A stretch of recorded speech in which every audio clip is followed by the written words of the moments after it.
فضیلت الشیخ قاری سجاد حافظہ اللہ تعالی اسلامک اسکالر۔ اعوذ باللہ من الشیطان الرجیم بسم اللہ الرحمن الرحیم وما خلقت الجن والانس الا لیعبدون۔ ہم نے جن و انس کو اپنی عبادت کے لیے پیدا کیا ہے، اور عبادت کا سب سے بہترین اور عمدہ طریقہ وہ نماز کی ادائیگی میں نماز کی صورت میں ہے کہ انسان اپنی سب سے عزت والی چیز پیشانی وہ زمین کے اوپر رکھ کے رب کے سامنے عاجزی کا اظہار کر رہا ہوتا ہے۔ اللہ تعالیٰ کا فرمان ہے ان الصلاۃ کانت علی المؤمنین کتابا موقوتا، کہ ہم نے مومنین کے اوپر مقررہ وقت پر نماز کو ادا کرنا ضروری اور فرض قرار دیا ہے۔ نماز کی ادائیگی ہر بالغ عاقل مسلمان مرد و عورت پر فرض اور ضروری قرار دے دی گئی ہے۔ پھر حالات کے حساب سے اس کے اندر گنجائش بھی رکھی گئی ہے، رخصت بھی دی گئی ہے۔ اگر سفر کے اندر ہے اس کے لیے الگ رخصت رکھی گئی ہے، اگر انسان حالت جنگ میں ہے اس کے لیے اور الگ رخصت رکھی گئی ہے۔ اگر کوئی عذر ہے خصوصاً خواتین کے لیے تو پھر تو بالکل ہی معافی دے دی گئی ہے۔ اگر مریض ہے کھڑا ہو کے نہیں پڑھ سکتا اس کے لیے یہ رخصت دے دی کہ وہ بیٹھ کے پڑھ لے، بیٹھ کے نہیں پڑھ سکتا لیٹ کے پڑھ لے، لیٹ کے بھی نہیں پڑھ سکتا اشارے کے ساتھ پڑھ لے، آنکھوں کے اشارے کے ساتھ پڑھ لے۔ نماز کی معافی نہیں ہے۔ وضو کے لیے پانی نہیں مل رہا، تیمم کی رخصت دے دی گئی۔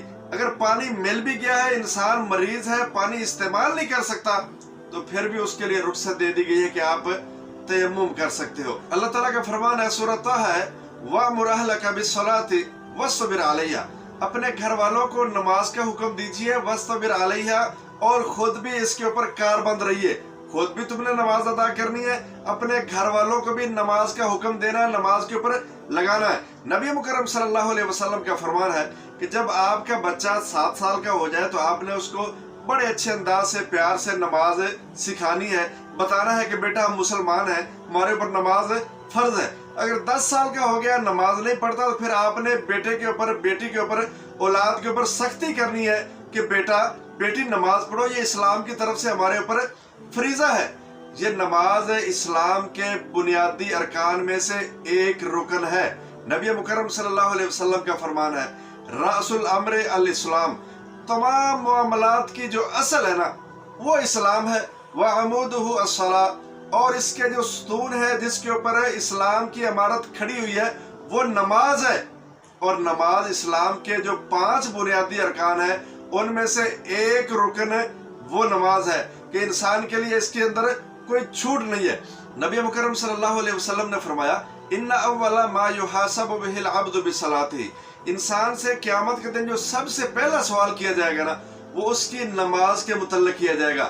فإن صلحت، اگر اس کی نماز ٹھیک ہوئی، فقد افلح، وہ کامیاب بھی ہو جائے گا، وانجح، نجات بھی پا جائے گا، وإن فسدت، اور اگر اس کی نماز کے اندر خرابیاں نکل آئیں، نماز کسی اور طریقے کے اوپر پڑھتا رہا، نبی کریم صلی اللہ علیہ وسلم نے طریقہ اور بتایا یا کسی اور طریقے سے پڑھتا رہا، فرمایا فقد خاب و خاسرا، پھر انسان پھنس جائے گا، پھر انسان خسارے کے اندر ہوگا، گھاٹے کے اندر ہوگا۔ نسائی کے اندر حدیث موجود ہے۔ ہم انشاءاللہ تعالیٰ آج سے اس سلسلے کو شروع کر رہے ہیں کہ نماز کا پورا اور مکمل طریقہ بیان کیا جائے۔ اگلی انشاءاللہ چند ویڈیوز کے اندر بالترتیب یہ ساری چیزیں ذکر کی جائیں گی۔ نماز کے مسائل کے متعلق غسل کا طریقہ کیا ہے، وضو کا طریقہ کیا ہے، نماز کی ادائیگی کا طریقہ کیا ہے، نماز کس جگہ پڑھنی چاہیے، تیمم کا طریقہ کیا ہے، جتنے بھی نماز کے متعلق جملہ معاملات ہیں، جملہ مسائل ہیں، وہ انشاءاللہ ہم ایک ایک کر کے سارے بیان کریں گے۔ اللہ تعالیٰ سے دعا ہے کہ اللہ تعالیٰ ہمیں عمل کی توفیق